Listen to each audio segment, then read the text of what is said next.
Welcome my dear friends. आज हम plaster of Paris के बारे में पढ़ेंगे। पीओपी, सफेद सीमेंट भी इसे कहते हैं, व्हाइट सीमेंट कहते हैं। तो आइए सबसे पहले इसका हम केमिकल फार्मूला पढ़ने जा रहे हैं। देखिए इसका केमिकल फार्मूला क्या होता है दोस्तों। केमिकल फार्मूला होता है CaSO4 into half H2O। CaSO4 into half H2O। Basically इसका एग्जैक्ट फार्मूला क्या होगा, ये सही है, इसका फार्मूला ये सही है, लेकिन एग्जैक्ट फार्मूला आपको यहां दिखाया गया है। आप ध्यान से देखिएगा, आपको समझ में आएगा क्या है। देखिए ये है प्लास्टर ऑफ पेरिस, जरा ध्यान से देखिएगा। प्लास्टर ऑफ पेरिस में 2 कैल्शियम सल्फेट के साथ एक पानी का अणु बंधा रहता है। 2 कैल्शियम सल्फेट लवण के साथ एक पानी का मॉलिक्यूल बाउंडेड रहता है। प्लास्टर ऑफ पेरिस में 2 कैल्शियम सल्फेट के साथ एक पानी का अणु यानी वाटर मॉलिक्यूल बंधा रहता है। अब ये बताइए, अगर 2 के साथ 1 है तो फार्मूला पहले क्या लिखा जाना चाहिए, वही लिख देता हूं भाई। 2 के साथ 1 है तो क्या फार्मूला बनेगा बताइए। फार्मूला बन जाएगा इसका, क्या बन जाएगा 2CaSO4, मतलब 2 कैल्शियम सल्फेट हो गया।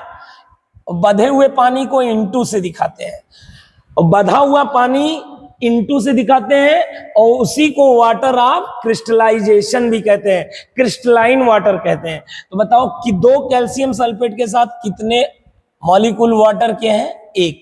तो ये हो गया पीओपी का पहला फार्मूला। अगर दूसरा फार्मूला बताया जाए तो क्या होगा, दूसरा भी सही है, ये भी सही है। भाई देखो, हम लोग प्रायः जब फार्मूला ज्यादातर लिखते हैं एक अणु के लिए, एक कैल्शियम सल्फेट के लिए लिखेंगे, ये भी सही है यार, ये भी सही है, बट दूसरा वाला ज्यादा हम लोग यूज करते हैं। कहने का मतलब क्या, अगर 2 कैल्शियम सल्फेट के साथ एक पानी है तो 1 कैल्शियम सल्फेट के साथ आधा शेयर होगा ना पानी का अणु।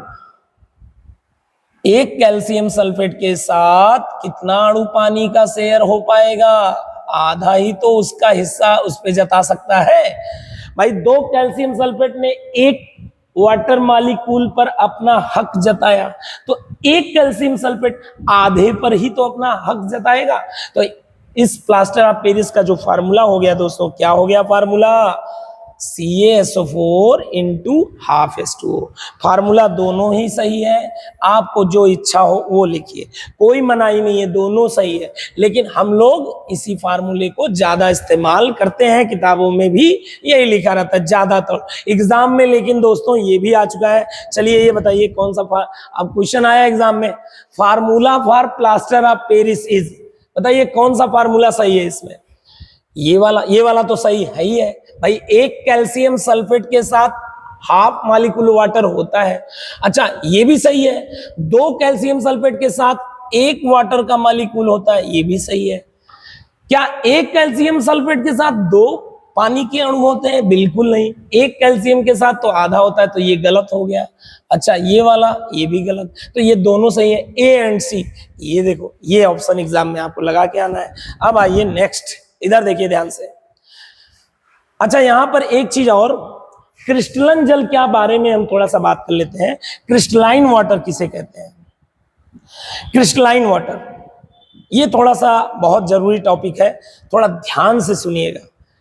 अगर प्लास्टर ऑफ पेरिस का फार्मूला पूछा जाए तो पहली बात मैं बता दूं, दोनों ही सही है, याद रहेगा, दोनों सही है, इसमें कोई कमी नहीं है, दोनों ही ठीक है। आप दोनों में से कोई भी एग्जाम में लिख के आओ, सही माना जाएगा। प्लास्टर ऑफ पेरिस का दोनों फार्मूला है। लेकिन आ जाओ अब, क्रिस्टलन जल कैसे निकालते हैं, ये क्या होता है, दोनों चीजें समझिए। पहला समझिए ये क्या होता है, दूसरा ये बताते कैसे हैं। ध्यान सुनिएगा। द क्रिस्टलन जल का मतलब क्या होता है, क्रिस्टलन जल का मतलब होता है, याद रखिएगा, हमेशा किसी लवण में, जैसे प्लास्टर ऑफ पेरिस एक सॉल्ट है, लवण है, उसके एक लवण के एक अणु के साथ पानी के कितने अणु जुड़े हुए हैं, उसे ही क्रिस्टलन जल माना गया है। क्रिस्टलन जल का मतलब क्या होता है, मैंने बताया, किसी लवण में, किसी सॉल्ट में कै अणु सॉल्ट, लवण के कै अणु लेने हैं सिर्फ, दो का नहीं, दो का कितने पानी जुड़े हैं वो मत बता देना। दो लवण, दो अणु, दो मॉलिक्यूल्स सॉल्ट के साथ कितने पानी जुड़े हैं वो मत बता देना। डिफिनीशन इसकी बनाई गई है सबके द्वारा। क्या है definition? The molecules of water that are bonded to salt molecule to a single salt molecule। यहां पे एक चीज छूट गया दोस्तों, आइए इसे सही कर देते हैं। क्या हो गया? The molecules of water that are bonded to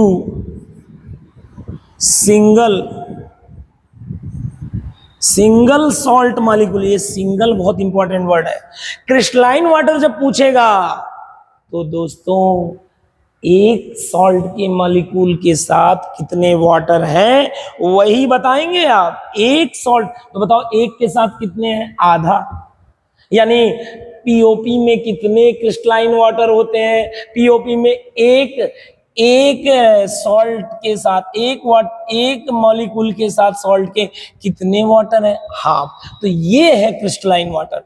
ये कौन सा क्रिस्टलाइन वाटर पीओपी में कितना होता है? पीओपी में क्रिस्टलाइन वाटर कितना होता है याद रखिएगा। पीओपी में, यहां पर मैं लिख दे रहा हूं अलग से, तो पीओपी में यहां क्वेश्चन ही कर लेते हैं। आइए क्वेश्चन कर लेते हैं। अगर आपसे क्वेश्चन पूछा जाए, the number of crystalline water in POP. अच्छा, पीओपी का फार्मूला क्या क्या होता है बताओ? पीओपी का फार्मूला ये भी तो है। पीओपी का फार्मूला और भी क्या होता है बताओ? और बताओ।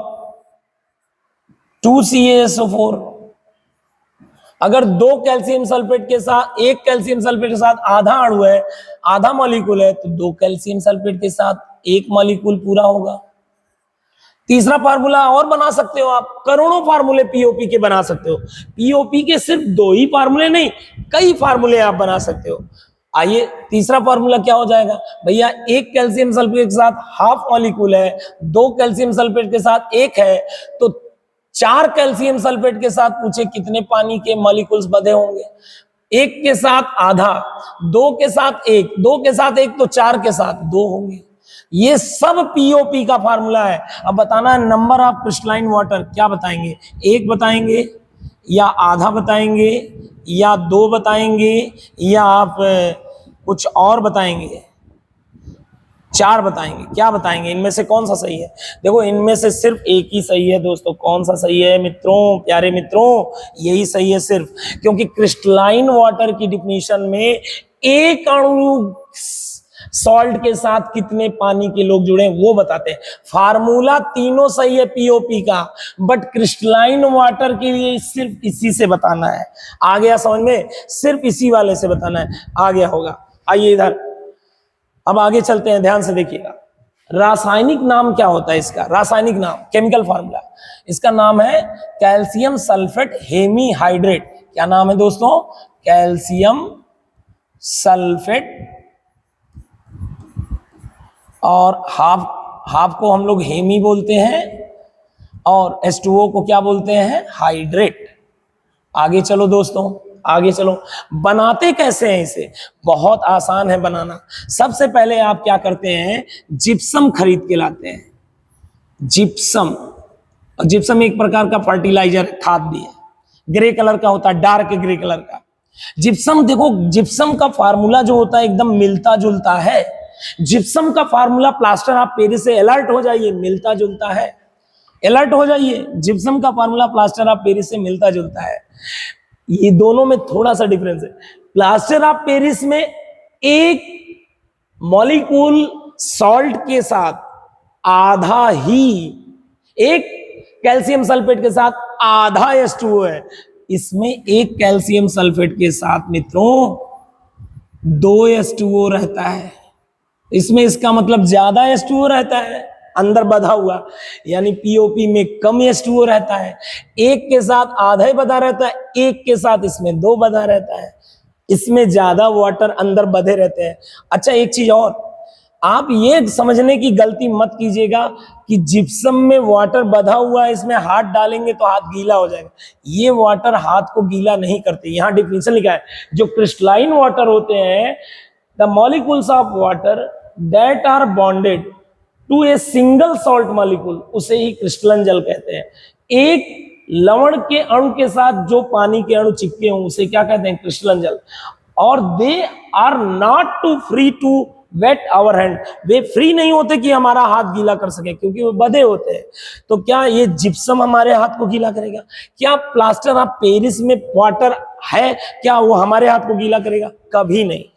देखिए ये कॉपर सल्फेट है, जैसे ये है आपके पास, ये भी आपका जो है, ये सब जितने सॉल्ट आपके सामने लिखे हुए हैं ध्यान से देखिएगा, ये कॉपर सल्फेट इंटू 5H2O है और इसका नाम है ब्लू वाइट्रॉल, नीला थोथा।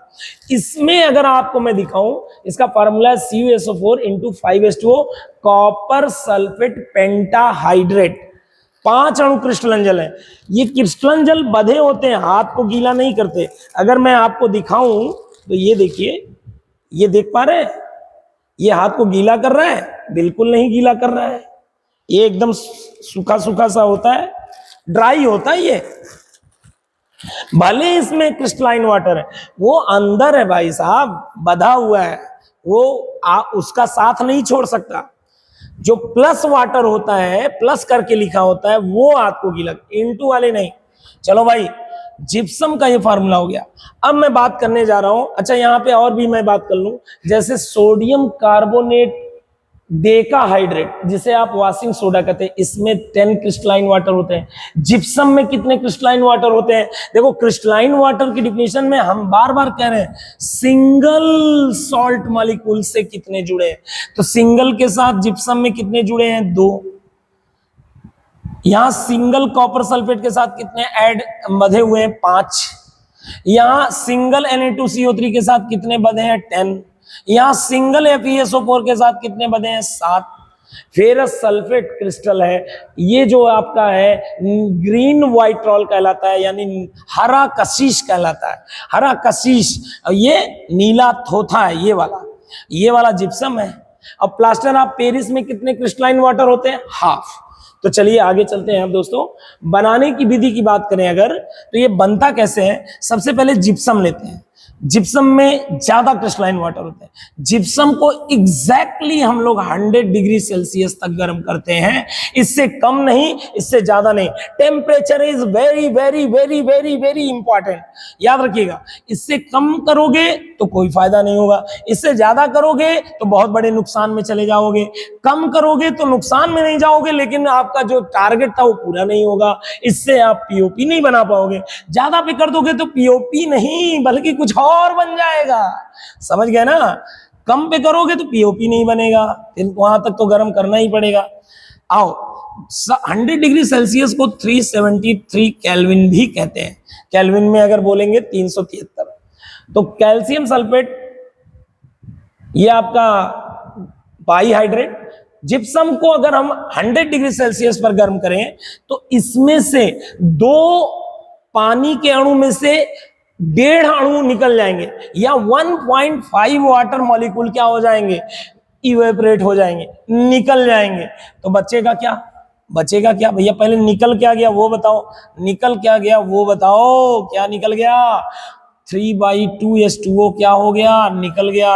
3/2 का मतलब 1.5 वाटर मॉलिक्यूल निकल गए।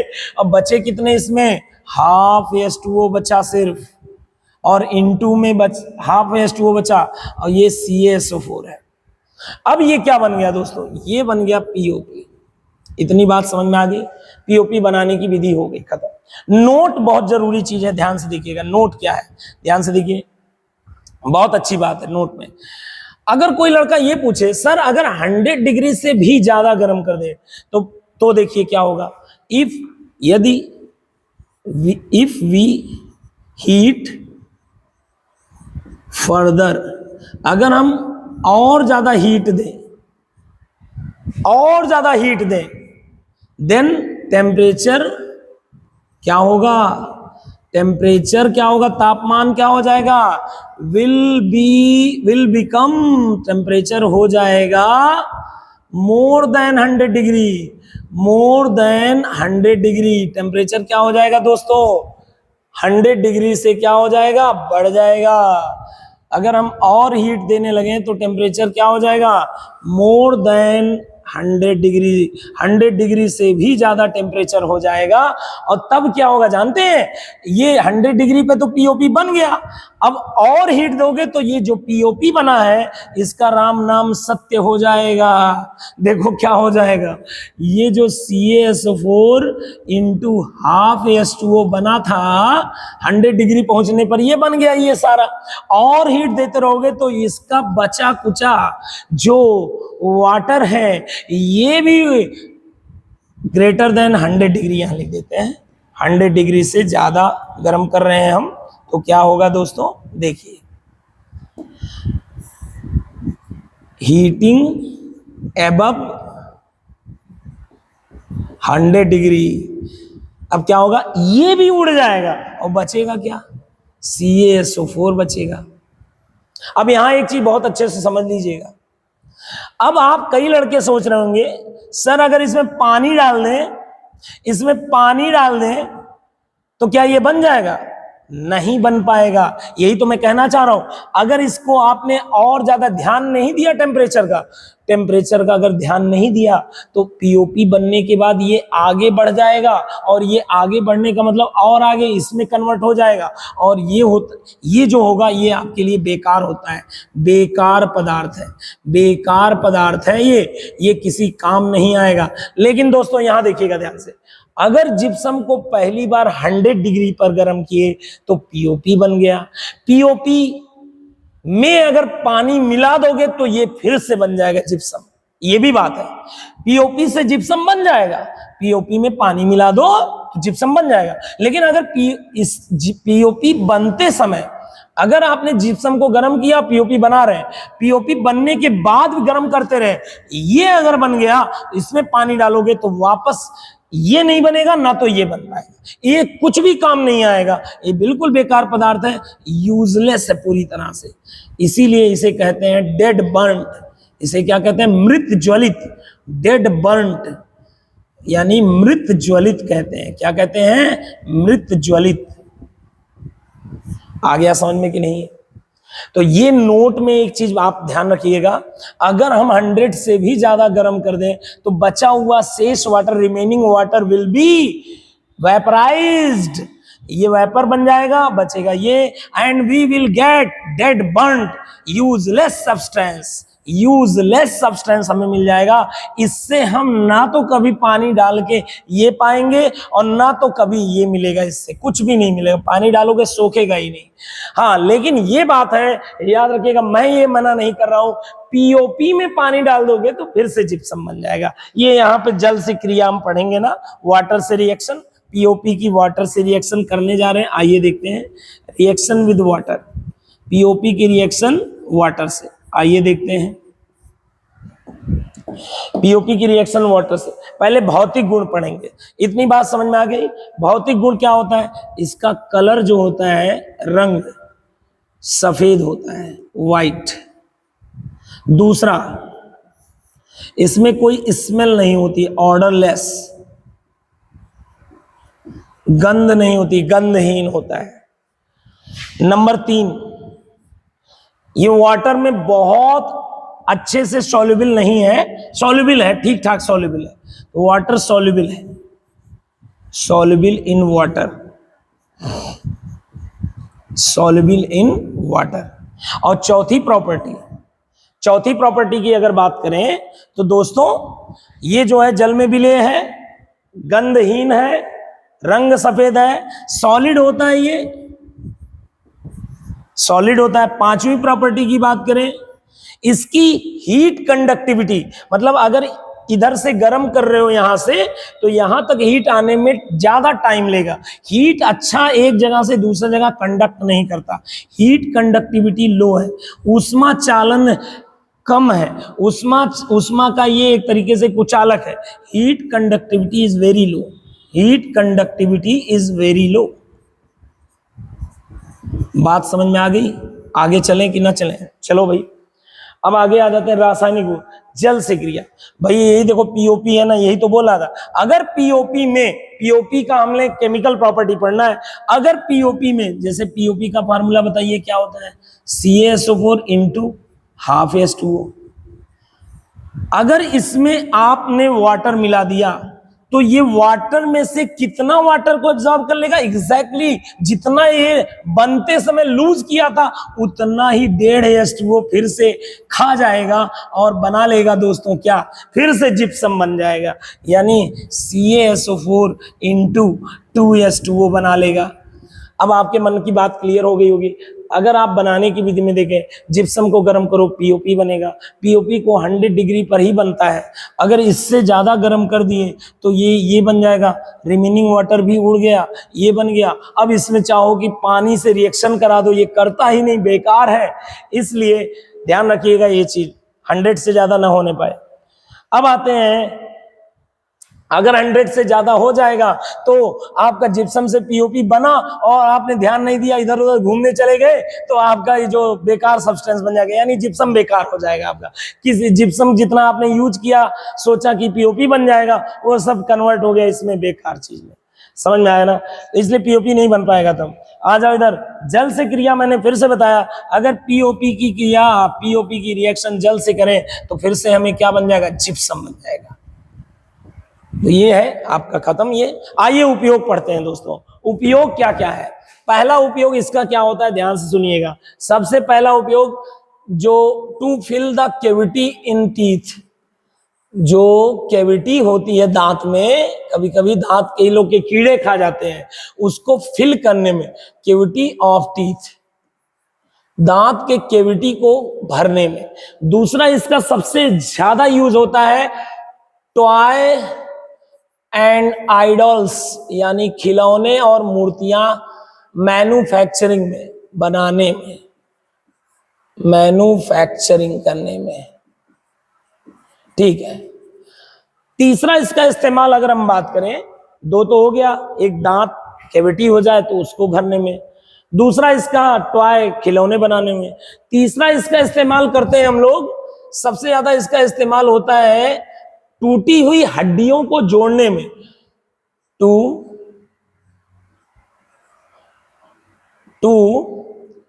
It is used by doctors, doctor के द्वारा इनको यूज किया जाता है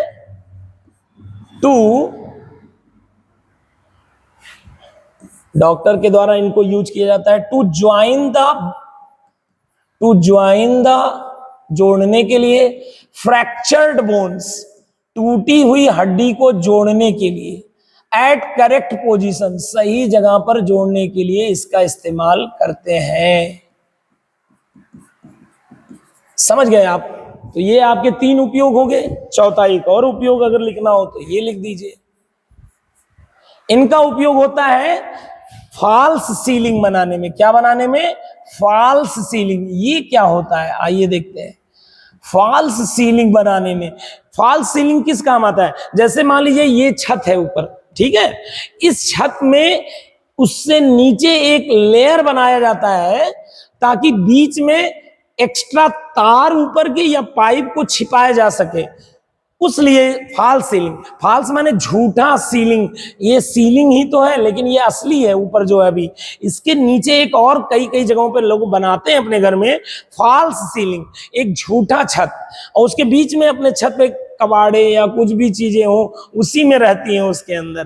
ठीक है। और दूसरा फायदा ये भी होता है फॉल्स सीलिंग बनाने का कि हीट, ऊपर वाला छत अगर गर्म हो जाए तो नीचे तक आ नहीं पाएगा, एसी अच्छे से वर्क करेगा, इफिशियंसी एसी की बढ़ जाएगी, हवा भी कम हो जाएगी कमरे की, कमरे में कम वॉल्यूम में हवा रहेगी, ठीक है ना, तो ज्यादा हवा को एसी को ठंडा नहीं करना पड़ेगा। तो ये सब फायदा है।